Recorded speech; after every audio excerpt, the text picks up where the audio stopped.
This episode is brought to you by Squarespace. So you're setting out to build a game, but not just any game, a great game. What are the elements of a great game? What ingredients do you need?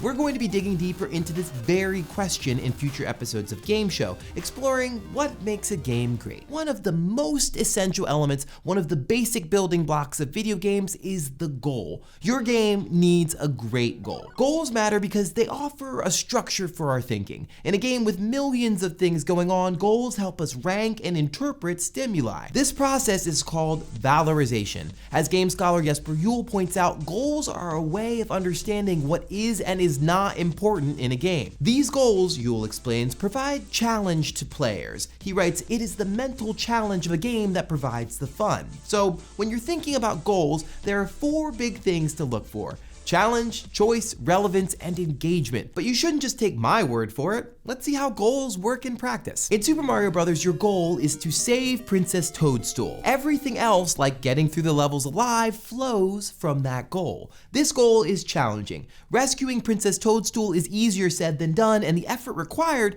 gives Super Mario Bros. A payoff. This is Juhl's mental challenge. The goal also involves choice. To get to your destination, you have to make thousands of choices. When to run, when to jump, everything's a choice, and it comes from this goal. Crucially, these choices are also relevant to the narrative arc of the game. They're bringing you closer to Princess Toadstool. There are no breaks or escapes from this goal. As for engagement, the goal turns your individual choices into something meaningful. In mechanical terms, Super Mario Bros. Is just a series of skill tests strung together, but Princess Toadstool depends on you, and you want to save her.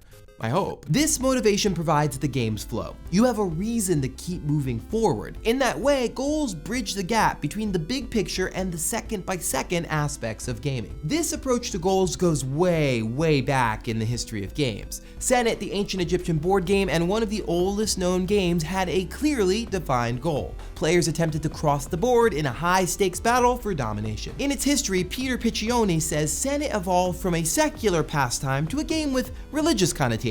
The final square on the board shared its name with the sun god. In effect, the game evolved to have a clearer, more engaging goal. What would the point of gaming have been if there was no goal, no ultimate purpose? The history of Senet, like Super Mario Bros., is a reminder that goals help to frame how we approach all other elements of gaming. Once you start thinking of games in these terms, it's easy to see the 4 elements of goals in lots of titles. In Rocket League, your goal is to outscore your opponent, which is challenging because you try playing soccer with rocket cars. And this creates choices because you can't just push the ball in a straight line with the front of your vehicle. So do you spin around, crash into opponents, go flying through the air? There is no single obvious answer. All these choices are relevant because you're literally moving the ball forward, and the result is engaging because there's an aesthetic reward for your choices. These basic criteria for goals, choice, challenge, relevance, and engagement, also explain why games can be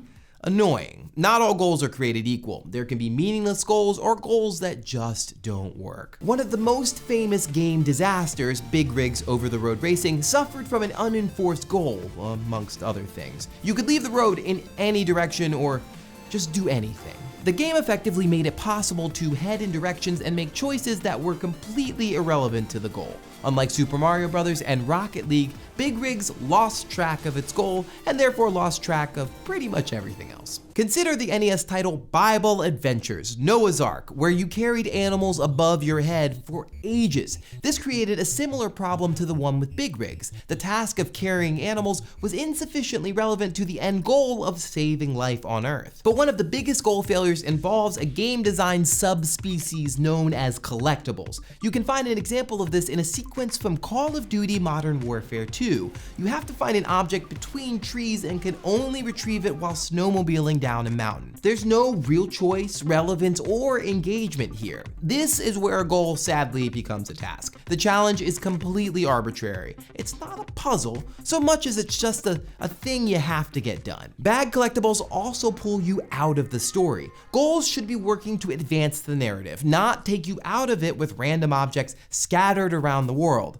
That said, there are 15 different collectibles hidden in this video. I encourage you to go find them. And that doesn't mean a game can't function without explicit goals. If you make the decision to go with a more expressive, open world game, you may choose not to have a definitive goal, but this is still a choice about goals. So if you take a sandbox game like The Sims 2, there is no goal sent down from on high. The player sets their own and makes what they want out of them. This is a looser approach to goals. But it's also worth remembering that Sims developer Wright actually started off making Raid on Bungling Bay, which had more explicit, very obvious goals. When approaching game design, goals remain a crucial starting point. So if your goal is to create a great video game, then what you need to start with is a great goal. So what do you think? Which games do you think present good examples of great goals? Hash it out in the comments. I want to thank Squarespace, the sponsor of this very episode. Squarespace helps to create websites, blogs, or online stores for you and your ideas.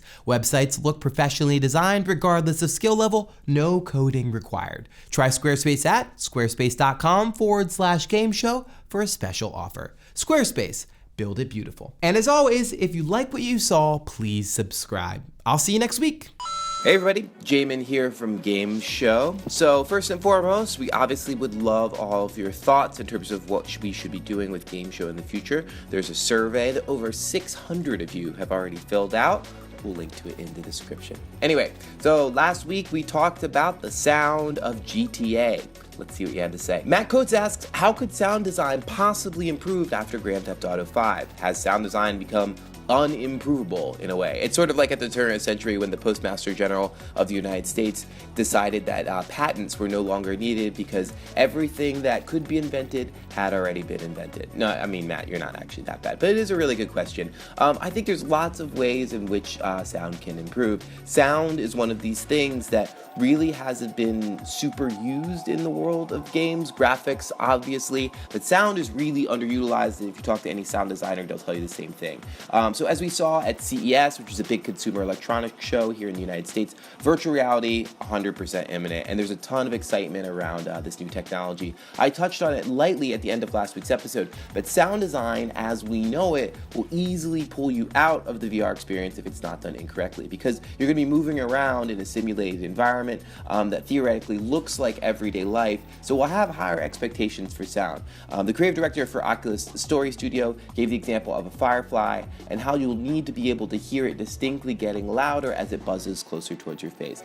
Games today don't have that level of fidelity, in large part because people don't have the type of sound systems in their homes that allow for that level of sonic immersion. But yes, there's a lot of room to grow. For instance, The Witcher 3 is a game with great sound design, but when flies swarm around you, all you hear is that flat recording of insect noises play. So looking forward to whatever the future holds. Nick Vu says that as much as I like GTA's sound design, I think that the sister game, or brother game, depending how you think about it, Red Dead Redemption is better in this regard.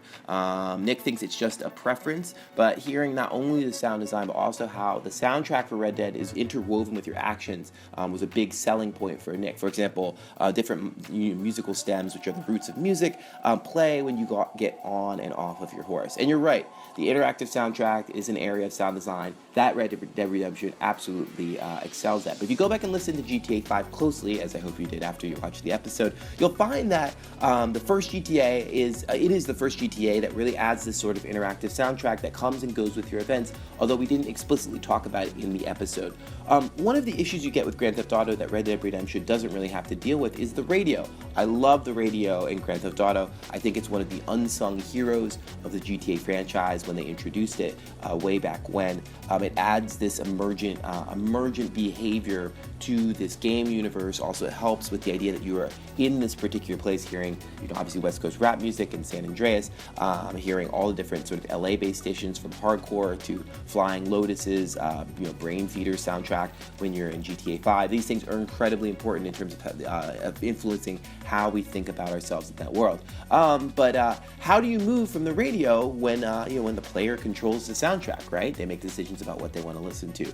And this is really smart. So if you pay really close attention, which I hope you did after the episode, you'll notice that the radio fades when you drive into a mission. And then after the mission is over, they do this little bit of misdirection, a little bit of sleight of hand here, where they use a phone call to mask the transition between the soundtrack and the radio at regular volume. So there's all this really clever stuff that's happening with the soundtrack, even though obviously Red Dead is incredible in this respect, and playing GTA may not feel quite as satisfying as that legendary Ennio Morricone whistle.